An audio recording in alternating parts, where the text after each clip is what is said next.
Hi everyone, welcome back to my channel.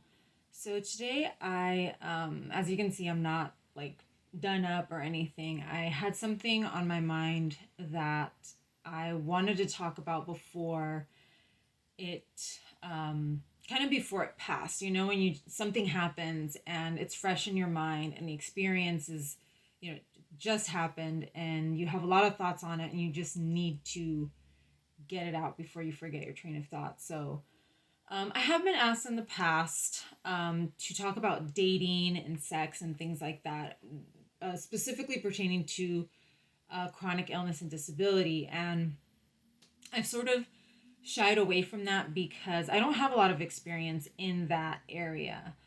Even prior to getting sick or being disabled, I wasn't big on dating. As many of you may already know, I am divorced. And that was the only relationship that I had for a very long time. So um since being disabled, have I met people? Yes. Has anything ever materialized from any of that? No. But one of the things that I had never tried or even attempted, and that I actually kind of avoided, is dating or getting to really know someone else that's disabled. I think friendships among disabled people are difficult as it is. I think dating is a whole other situation. And I know I'm going to probably get comments on being ableist or discriminating against people that are disabled, but I am also a disabled person. I understand the difficulty in how difficult it would be to date me as a chronically ill disabled person, and I imagine it's the same when it comes to someone else. So I don't want to disclose too much of what happened for the privacy of the other person. I don't know if he watches my channel. He very well could find it, but I don't think he does. But I did meet somebody recently with a disability. I don't want to say this person's more disabled than me or less disabled than me. We're disabled in very different ways. But one of the biggest things that I learned from this experience, and it went exactly the way that I thought it was going to go.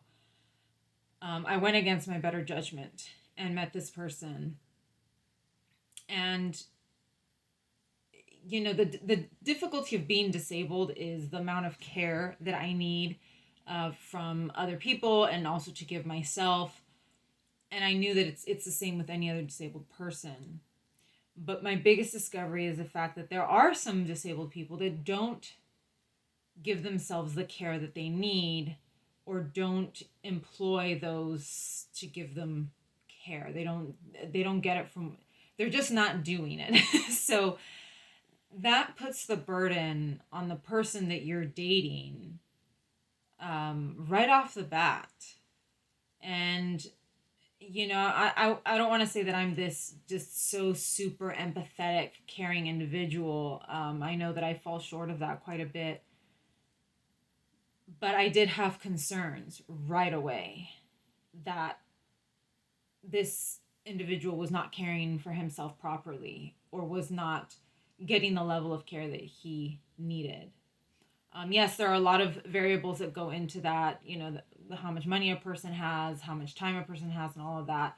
I can assure you, many of those things didn't apply to this individual. But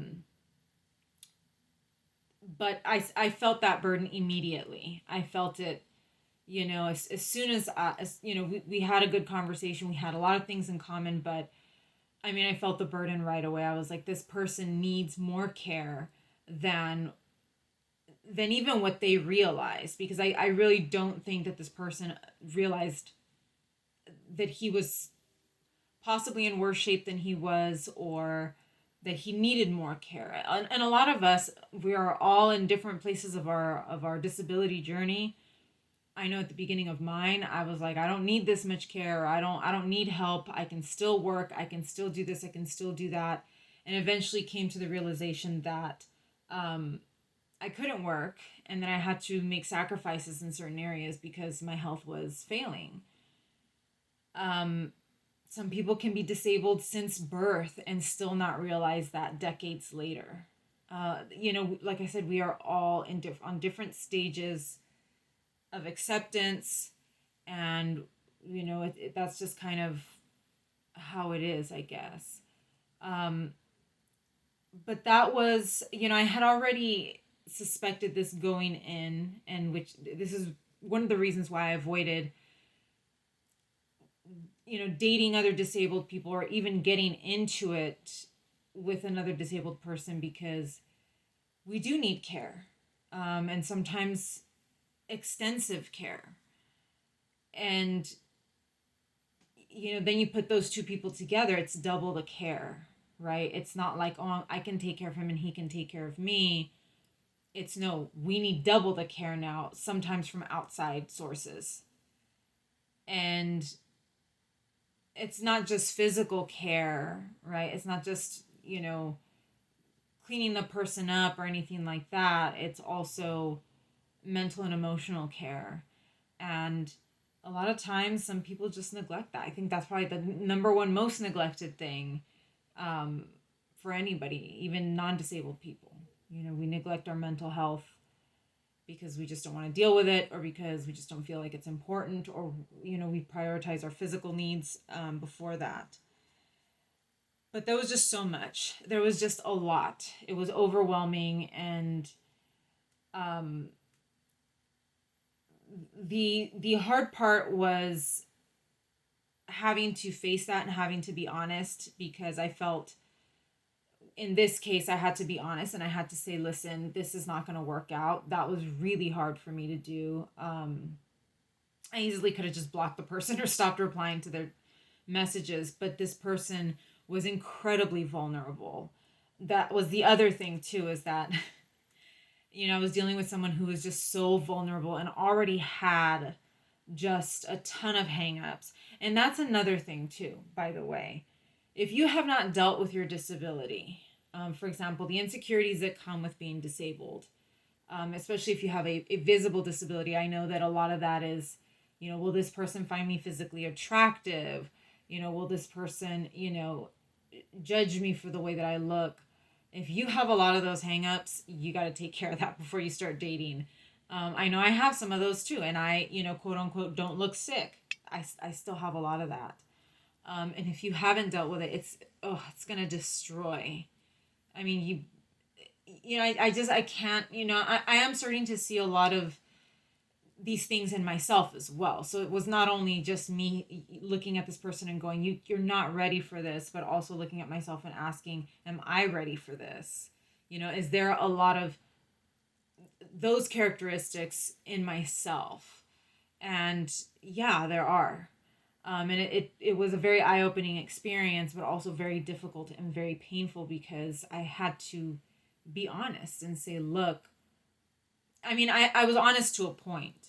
Obviously, I couldn't say all of these things, because I'm pretty sure this is stuff that, that he's already been through. And things that he's probably heard a million times before. I don't doubt that, family and friends have already lectured him on all of this. But I had to just say, look, this isn't going to work. And right away it came down to physical appearance. Are you attracted to me? Are you this? Are you that? And it's like, it's really, the majority of it has nothing to do with that. It's the fact that I cannot care. And to be honest, I avoid dating perfectly healthy, non-disabled men, because it's a very similar, it's a very similar dynamic.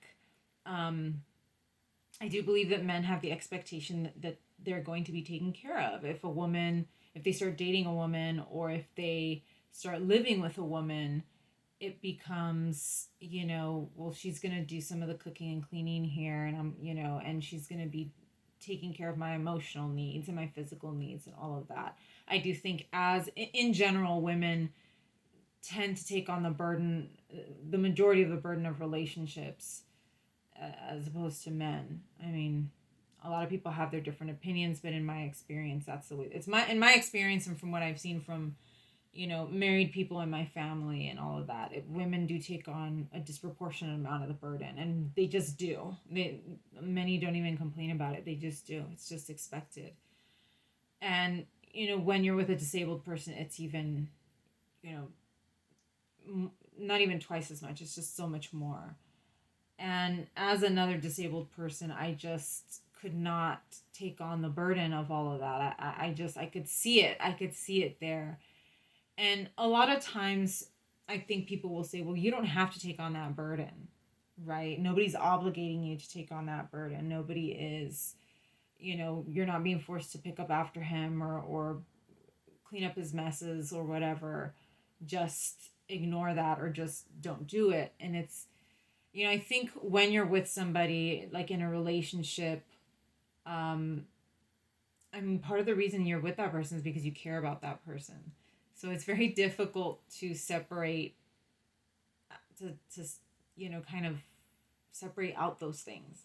How am I supposed to care about this person or love this person and then just say, okay, well, he's neglecting himself, and I'm just not supposed to care about it because it's not my responsibility. I think that's really difficult to do, especially if you truly do care about the person. If you don't care about the person, it's pretty easy, right? You're just there to get what you want to get and then, call it a day.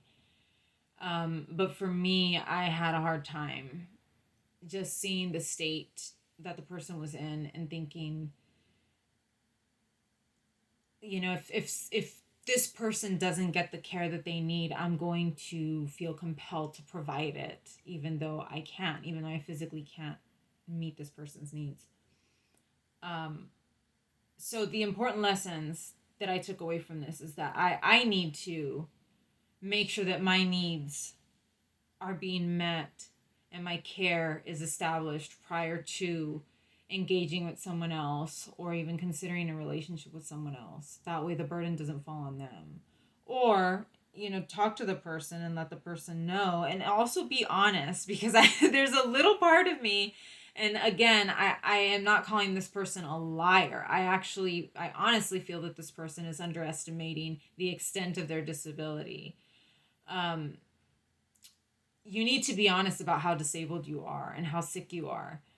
And you need to be honest first with yourself and then with the other person that you're considering, getting involved with. And yeah, a lot of times they'll say, I don't want to deal with this. And that's just the way that it goes, unfortunately. But I think a lot of people will downplay it to sell themselves as more desirable or more, easier to deal with.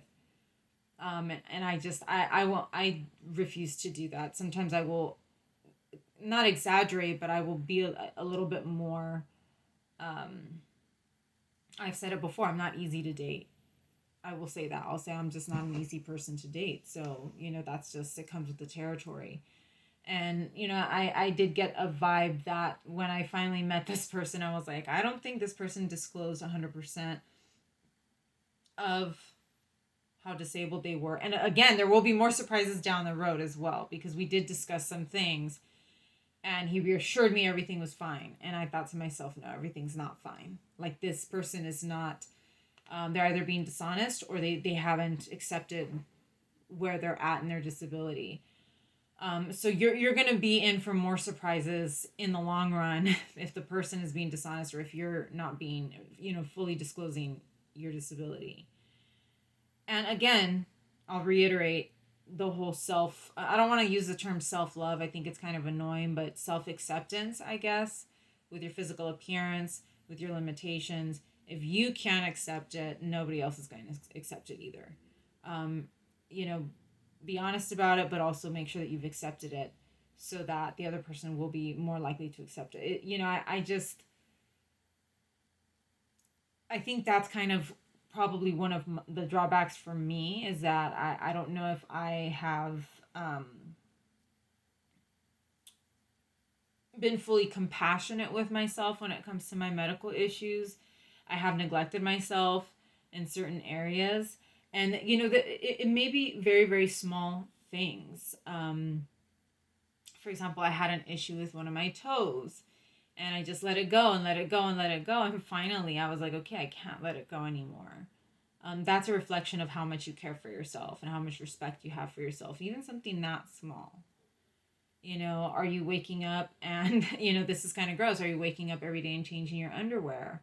Are you, caring for those basic physical needs? Because that is a reflection of how much you care for yourself. And when I see someone else that is not tending to those basic needs or employing help to tend to those needs, if they're able to, then that's just a person that doesn't like themselves very much, or is not,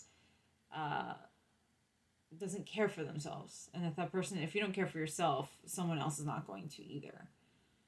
And they're going to feel that burden, because I felt that burden. I felt it right away. I was like, this is a heavy, heavy burden. I'm going to have to give this person all the love that they haven't given themselves, and I can't do that.